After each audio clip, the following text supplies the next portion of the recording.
नमस्कार दोस्तों, मेरा नाम है प्रदीप चौहान। बात समझनी है तो पूरी सुननी होगी। दोस्तों, तारीख थी 9 जनवरी 2026 और उस दिन शाम को मैंने ये वीडियो बनाया था, जिस वीडियो में मैंने साफ कहा था कि उत्तर प्रदेश में कांग्रेस में एक भूचाल आने वाला है, क्योंकि एक मास रेजिग्नेशन की स्थिति बन गई है। क्योंकि जो वहाँ उत्तर प्रदेश में कांग्रेस के जो प्रभारी हैं, अध्यक्ष हैं, मतलब उनसे एक गुट बहुत ज़बरदस्त तरीके से नाराज़ है, क्योंकि उनकी बातें नहीं सुनी जा रही, उनकी किसी भी राय पर अमल नहीं किया जा रहा। और आज मेरी वो बात सच निकली। आज पूर्व मंत्री और किसी वक्त उत्तर प्रदेश में मायावती की पार्टी में नंबर 2 कहे जाने वाले नसीमुद्दीन सिद्दीकी ने कांग्रेस पार्टी से इस्तीफ़ा दे दिया। और खुद ही इस्तीफ़ा नहीं दिया, तकरीबन 75 पूर्व विधायक, पूर्व सांसदों ने उनके साथ कांग्रेस पार्टी छोड़ी है। ये वही नसीमुद्दीन सिद्दीकी है जो 2023 में 23 में या 22 में, माफ़ कीजिएगा, कांग्रेस में बीएसपी छोड़कर शामिल हुए थे और उस वक्त तकरीबन 50,000 समर्थकों के साथ इन्होंने पार्टी ज्वाइन की थी और एक पूरा लश्कर अपने साथ लाए थे, जिसमें पूर्व विधायकों की, पूर्व सांसदों की एक पूरी फौज थी और ज़्यादातर वो थे जो बीएसपी से आए थे। फिर उसके बाद कुंवर दानिश, इमरान मसूद, ऐसे चेहरे जो बीएसपी में प्रोमिनेंट चेहरे थे, ये सब कांग्रेस में शामिल हुए थे, क्योंकि बीएसपी बीजेपी के हाथों की कठपुतली बन गई थी। लेकिन जिस उम्मीद से ये लोग, इन लोगों का कहना है, मैं नहीं कह रहा, इन लोगों का कहना है कि जिस उम्मीद से ये कांग्रेस में आए थे वो उम्मीद पूरी नहीं हुई। इनकी किसी बात को सुना नहीं जाता, इनकी किसी राय पर तवज्जो नहीं दी जाती। वहाँ पर उत्तर प्रदेश में कांग्रेस में वही होता है जो अजय राय चाहते हैं। और कहा यह जाता है कि अजय राय वही करते हैं जो संदीप सिंह कहते हैं। संदीप सिंह कौन है? प्रियंका गांधी के पूर्व सचिव। हालांकि कहने को अभी उन्हें साइडलाइन किया गया है, लेकिन उत्तर प्रदेश में वो आज भी सबसे बड़ी ताकत के रूप में है, कांग्रेस को चला रहे हैं। अभी इस्तीफ़ा नसीमुद्दीन सिद्दीकी का हुआ है, उनके साथ बहुत सारे नेताओं ने इस्तीफ़ा दिया है। लेकिन मैंने उस वीडियो में कहा था कि कुंवर दानिश अली, वही जिन्हें संसद में बीजेपी के एक सांसद ने बहुत कुछ अपशब्द कहे थे, राहुल गांधी ने गले लगाया था, वो भी पार्टी छोड़ सकते हैं। और इमरान मसूद जो भी कांग्रेस के सांसद हैं, वो भी बहुत नाखुश हैं कांग्रेस के इस गुट से और उन्हें भी ये लोग मनाने की कोशिश कर रहे हैं। लेकिन इमरान मसूद जानते हैं, वो अभी सांसद है, वो फिलहाल इस बारे में कोई फैसला नहीं कर पाए हैं। लेकिन जिस तरह से हाल ही में जब लखनऊ में बैठक हुई थी कांग्रेस की, जिस तरह से इमरान मसूद ने वहाँ 2 टूक शब्दों में सबको कहा था कि कब तक कांग्रेस भीख मांगती रहेगी, कब तक कांग्रेस समाजवादी पार्टी की दी हुई भीख पर जिंदा रहेगी। अब वक्त आ गया है कांग्रेस पार्टी के अपने पैरों पर खड़े होने का, अपने दम पर कुछ करने का। और यही चीज़ ये सारे नेता जो आज छोड़ के भी गए हैं, ये भी यही चीज़ कह रहे थे।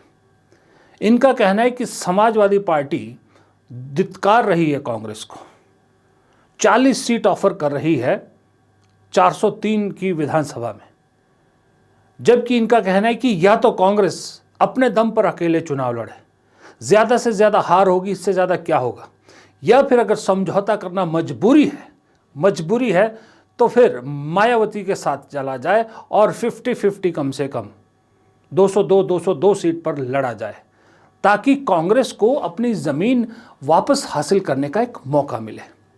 लेकिन अजय राय एंड पार्टी, ये इस गुट का आरोप है, मैं नहीं कह रहा। अजय राय गुट एंड पार्टी इन सब सलाहों को दरकिनार कर लगातार समाजवादी पार्टी के साथ जाने के लिए कांग्रेस को धकेल रहे हैं।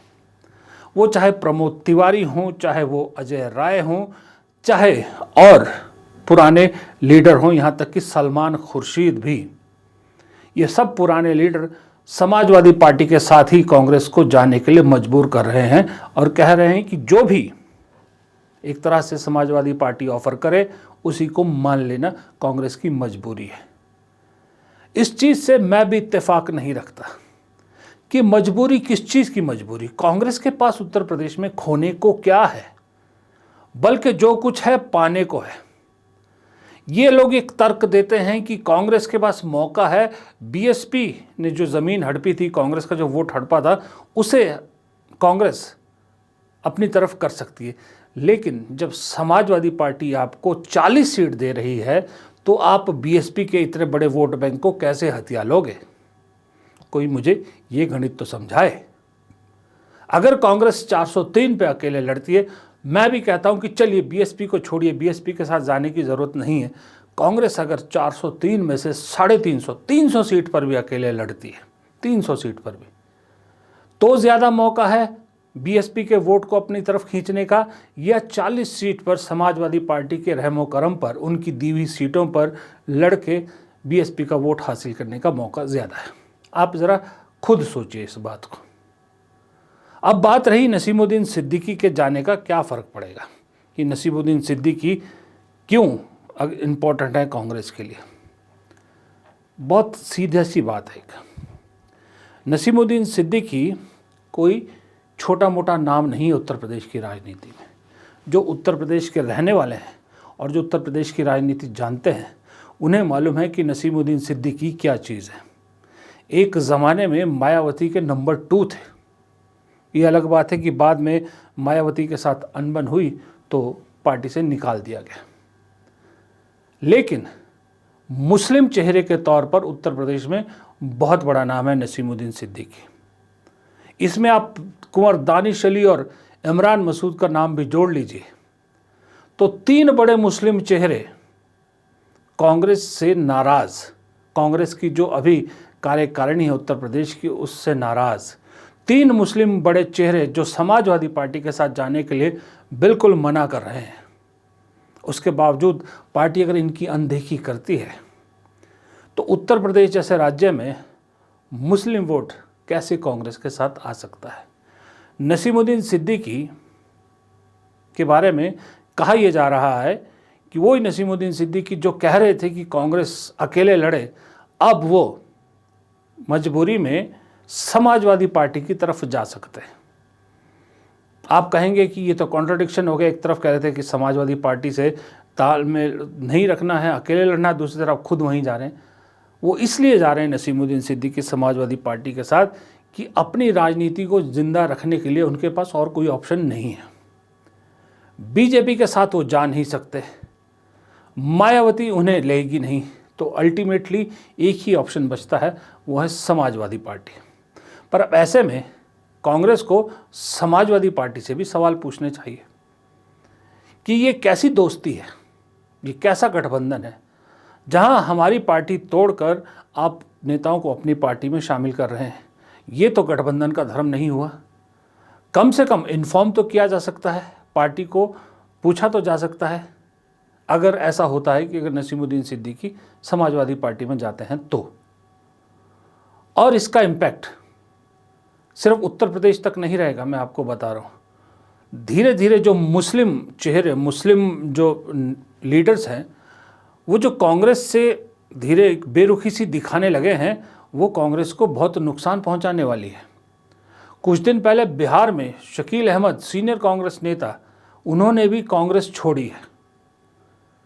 कांग्रेस छोड़ने के बाद जो वो कह रहे हैं, वो मैं मानता हूं कि वो बातें शायद फ्रस्ट्रेशन में आऊँ कह रहे हैं, लेकिन कुछ बातें ऐसी हैं जो शकील अहमद कह रहे हैं वो सोचने पर मजबूर करती है। उन्हें उन बातों पर ध्यान तो देना होगा, और ख़ास करके राहुल गांधी को शकील अहमद जो मुद्दे उठा रहे हैं या बातें कह रहे हैं, उन पर सोचना ज़रूर चाहिए। राहुल जी ने फिल्टर लोगों से मिलना शुरू किया।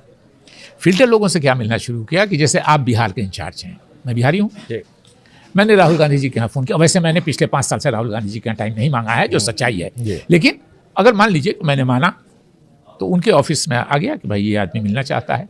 मुझे किस स्टेट का है ये? तो बिहार का। तो बिहार में कौन है इंचार्ज? तो फलां है। बोला उससे पूछो कि इससे मिलना है कि नहीं मिलना। उसने अगर कह दिया कि नहीं, उसको लगा कि ये मेरी तारीफ करेगा, ये करेगा, वो करेगा, अरे भाई प्रेसिडेंट के पास जो वर्चुअल प्रेसिडेंट हैं राहुल गांधी कहने को आप कह दीजिए कुछ नहीं है, लेकिन वही प्रेसिडेंट है, वही मालिक है कांग्रेस के। तो अब उनसे जा करके हम अगर उसकी तारीफ ही करेंगे या उसी से हमको मिलने दिया जाएगा तो आपके पास बात नहीं पहुंच सकती है। बिल्कुल। वही लोग आते हैं जो यही सोनिया गांधी जी और राहुल गांधी जी की कांग्रेस में फ़र्क है। और मैं बार बार एक बात कहता हूँ कि सोनिया गांधी जी ने सीताराम केसरी जी की कांग्रेस, नरसिम्हा राव जी की कांग्रेस, उसके पहले राजीव गांधी जी की कांग्रेस, उसको अपनाया। लेकिन दुर्भाग्य है कि राहुल गांधी जी सोनिया गांधी जी की कांग्रेस को भी अपना नहीं सके। उनकी कांग्रेस पर के भी लोगों पर उनको शक होने लगा। शकील अहमद की इस बात पे मैं इसलिए अहमियत दे रहा हूँ इस बात को, क्योंकि ये तो हमको भी मालूम है कि राहुल कांग्रेस वर्सेस सोनिया कांग्रेस की लड़ाई कांग्रेस के अंदर है, इसमें कोई डाउट नहीं है।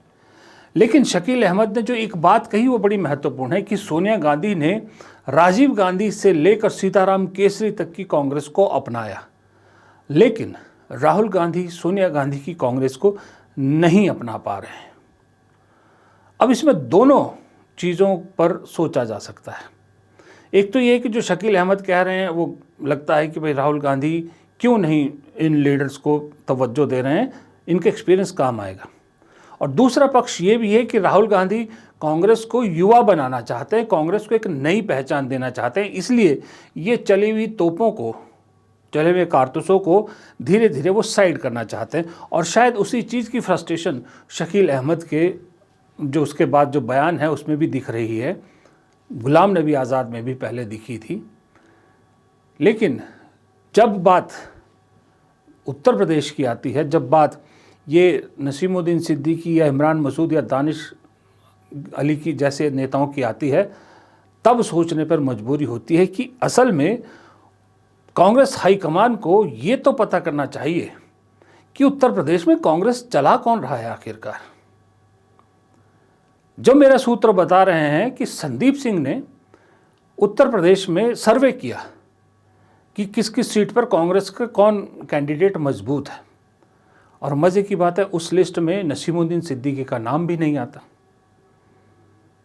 नसीमुद्दीन सिद्दीकी का नाम नहीं, कांग्रेस के पास उत्तर प्रदेश में नेता नहीं है, जबकि उसके बावजूद नसीमुद्दीन सिद्दीकी जैसा नाम नहीं आता। और सबसे बड़ी बात, संदीप सिंह को सर्वे करने का अधिकार किसने दिया, किसके लिए सर्वे कर, आप चलिए पार्टी कहेगी कि वो इंडिविजुअल उनका डिसीजन है, पार्टी ने उनको कोई ऑथराइजेशन नहीं दी, चलिए मान लिया, तो फिर संदीप सिंह किसके लिए सर्वे कर रहे हैं?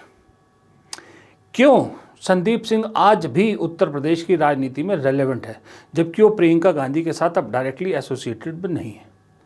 वो संदीप सिंह जो जेएनयू पॉलिटिक्स से आए हैं, लेफ्ट सोच है जिनकी, और उनकी एक पूरी टीम है जो कंप्लीटली लेफ्टिस्ट है। कांग्रेस के उत्तर प्रदेश के कई नेता छोड़ के गए कांग्रेस, और उन सब में कॉमन चीज़ ये थी कि सबका आरोप ये था कि जो प्रियंका गांधी की टीम है वो प्रियंका गांधी के नाम पर उत्तर प्रदेश में कांग्रेस के नेताओं को तंग कर रही है या फिर पार्टी के हितों के खिलाफ काम कर रही है। फिर ये लोग अभी भी कैसे एक्टिव है, ये चीज़ तो कांग्रेस हाईकमान आराम से पता कर सकती है। अजय राय उत्तर प्रदेश में अध्यक्ष हैं, वाराणसी से प्रधानमंत्री के खिलाफ चुनाव लड़ा, 2019 के मुकाबले 2024 में फासला कम कर दिया, तो उसके बाद उन्हें ये लगता है कि उनसे बड़ा कोई नेता नहीं है। लेकिन हकीकत वाराणसी में लोग यही कहते हैं कि वोट तो राहुल गांधी को मिला था, जो राहुल गांधी ने संविधान बचाओ का नारा दिया था, अजय राय को वोट थोड़ी दिया था। पर चलिए उस पर भी एग्रीमेंट डिसएग्रीमेंट हो सकता है।